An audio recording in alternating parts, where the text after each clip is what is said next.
Now that the project has been through its like new revival into what it is now, Mhm. what are the current goals of the project? Like, what sort of applications are intended to be supported, and what would be like a dream support that maybe right now is a bit outside of the scope? And then what are things that you could support theoretically, but you're just not going to touch? Right. So the goal, the main goal didn't change. Total world domination. So is something we want to do, but more specifically, since our team is relatively small, just me and external contributors for whom I'm very thankful. Uh, so we have to there's limited amount of time, so we need to focus. So right now we are focusing on machine learning workloads, uh, all the PyTorch, TensorFlow, starting with something similar like LLMC, but we want you to be able to, whatever machine learning workload you have to run smoothly on Zluda. And we're also making some other choices. So we are focusing less on Windows because on Windows needed extra support, and it's going to work, but you will have to do user will. It's not going to be as smooth. It wasn't really smooth, but it's going to be even less smooth. We are going to support less GPUs, only focusing on the GPUs that are sort of similar to NVIDIA GPUs, and this is specifically RDNA GPUs, RDNA 1, 2, 3, future RDNA GPUs. Yeah, these are the main areas of focus. What is it about the Windows support that actually makes it a challenge? Right. So uh, loading libraries. It's tricky. So in the perfect world, how it would work? You have your executable. It doesn't matter what sort of executable. It doesn't matter if it's Python or I don't know, or Blender or something else. Language is not important because at the bottom level you are talking to a library.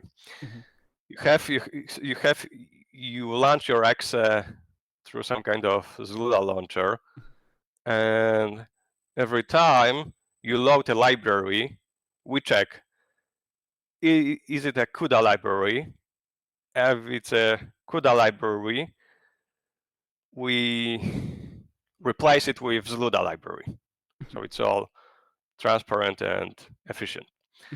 But and every time you launch a new subprocess, we also insert ourselves into the subprocess, and if the subprocess loads a library, we also replace it with Zluda library.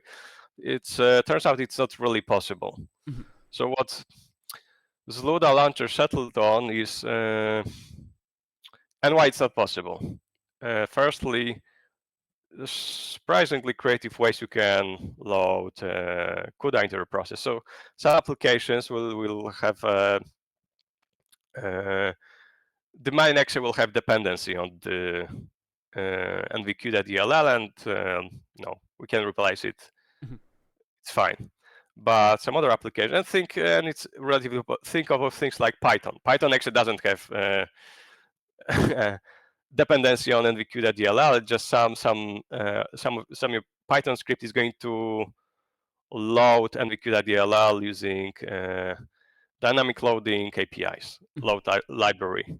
So okay, we can overwrite your load library and replace the libraries, but there's also some applications where you load DLL, and this DLL has a strong dependency on NVCUDA DLL, and we cannot detect this. On Linux world, it's slightly cleaner because anytime you load a library, the system runtime loader will go through the public API. It will be a call to DL open. On Windows, it's split. If you're doing it yourself, it's public API, but the system loader will have its own function, and we don't want to overwrite system functions from kernel 32 DLL or whatever. It's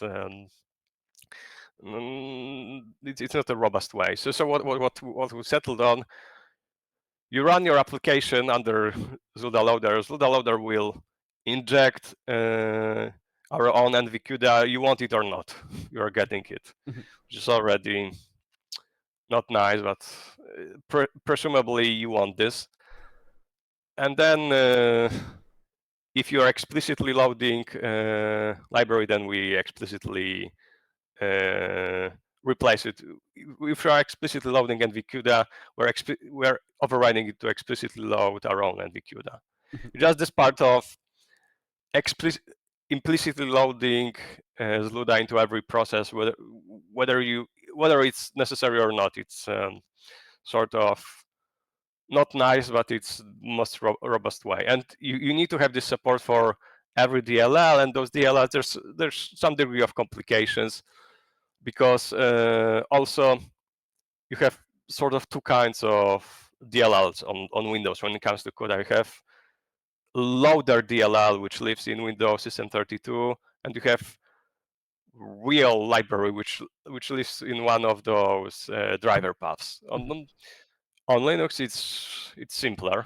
You don't have this loader DLL, and Linux give you sort of official supported way to inject yourself into process and all its children through environment variables. So it's less work. It's less work, and it works. If you could just suddenly force all the Windows developers to do things in a certain way, what would you want them to be doing? I don't want to force them to do things my way that is easy to me, because they just have different system, different needs. So like this is kind of baked into the system, the way the dependencies are resolved, and like it is more difficult for Zluda, but in some ways it's actually better than on Linux, because on Linux you have a dependency to a function. So if we say the simplest function there is malloc, right? So on Linux it's going to be what is baked into your executable or library is the name of DLL and the name of the function. On Linux side, it's just the name of the functions. Your name of the library is not included in the dependency resolution, and it quite often leads to conflicts. So, I mean, for my purpose, the Linux way is easier and smoother, but it has its own problems. That's understandable. It does sound like, though, that the Windows side just makes things more complex. Like it sounds like for me, yes, yeah, because what we do is not normal way of doing things. Sure. Because what we could do alternatively, just throw away your NVQ, your official NVQ.dll, and just install ourselves into Windows System 32. Right.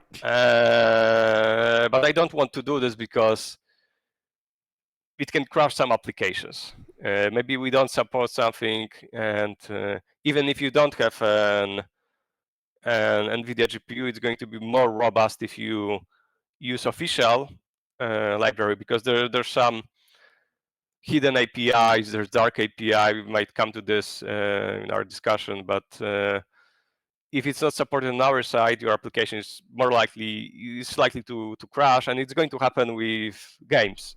So suddenly you installed Zluda into your system, and some of your games start crashing for no reason, and it doesn't show it's fault of Zluda. It just crashes, and you don't know why.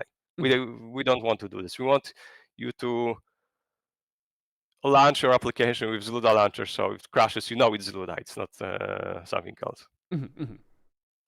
No, that actually makes a lot of sense, because my understanding is there are certain parts that you don't, at least right now, want to bother touching, just because, you know, as you said, there's only so many people working on the project, there's only so much time to work on things. So there's things that just are not going to be included, at least for now.